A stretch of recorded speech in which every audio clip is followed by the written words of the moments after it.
did I get started in the restaurant business? Oh my God, that's been 52 years ago. I got included in working for a group of fashion designers in New York City.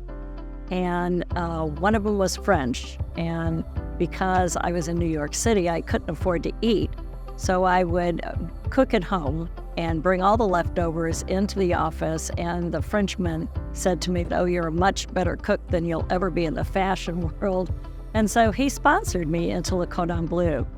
Sharon's beginning in the food service industry was not an easy one. And she was a female in a European country in a chef school with all males. And so she did what it took to get through that school. And I think that's why she's the fierce leader she is today. She cares about people in a lot of different ways. Whether it's a huge charity or she just needs to go feed people that are hungry. I don't think you do anything in life without giving back. Recently, I've been spending a lot of times with Mercy Chefs, and it's one of the greatest moments of my life is working in disaster relief, and we were giving 3 meals a day. To me, it's 3 hot meals a day. When you're worried about losing everything, that you can have a hot meal, you can stay on site, try to take care of your belongings or salvage as much as you can, and know that somebody cares about you. I've never met someone else in the industry like Sharon.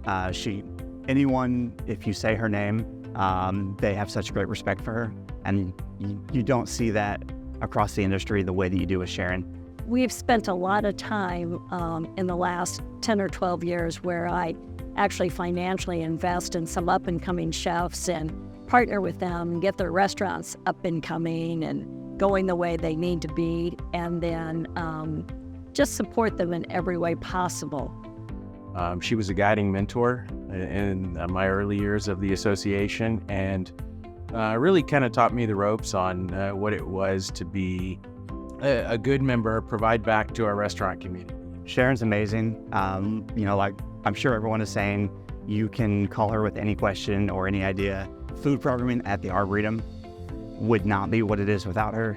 You can see it chokes me up to think about the impact that she's had on the garden here, and we're just one group that she's worked with, and it's like this across the industry. Sharon is a super worker, but Chef knows when to take a vacation. So there was a time when I'd hit a rough spot in my life, and Chef calls me and says, "Hey Yarbrough, come meet me let's eat some tacos and drink some wine during lunch." And I'm like, "Chef, it's in the middle of my day." She said, "Just get over here." She said, "Give me your phone." I said, "Okay, what do you want my phone for?" And she said, "Well, tell me when you've got a few days you can take a vacation." So I said, I blurted out 5 days. 2 minutes later, she hands me my phone, and she's booked flights to Hawaii and says, "Buddy, we're going on vacation."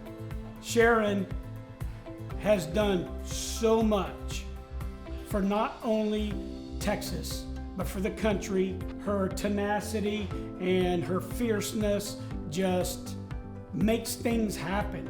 And she is a huge servant leader for so many people in this field. I mean, that's all she does is give back to the community.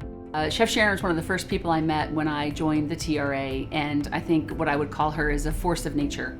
I think whatever it is she chooses to do, she goes all in. She loves the mission of the association and the foundation, and is always excited about what they're doing and what we're doing. And so I'm very excited that she's being inducted to the Hall of Honor. It's very much deserved. Sharon is a tough cookie. She doesn't crumble, and she's somebody I want by my side. Sharon, congratulations on this great honor. Restaurants across the state owe a debt of gratitude to you and your leadership. Sharon is so deserving of this award. Definitely a lot more than Mark Davis Bailey and Jeffrey Yarbrough are. Being inducted into the Hall of Honor of the Texas Restaurant Association is the culmination of the incredible work you've done. Congratulations, Sharon. We're so excited for you to be inducted into the Hall of Honor. I do what I do because it needs to be done. And just to get an award like this is icing on the cake. I'm so honored, I'm so humble, and thank you. Thank you very much.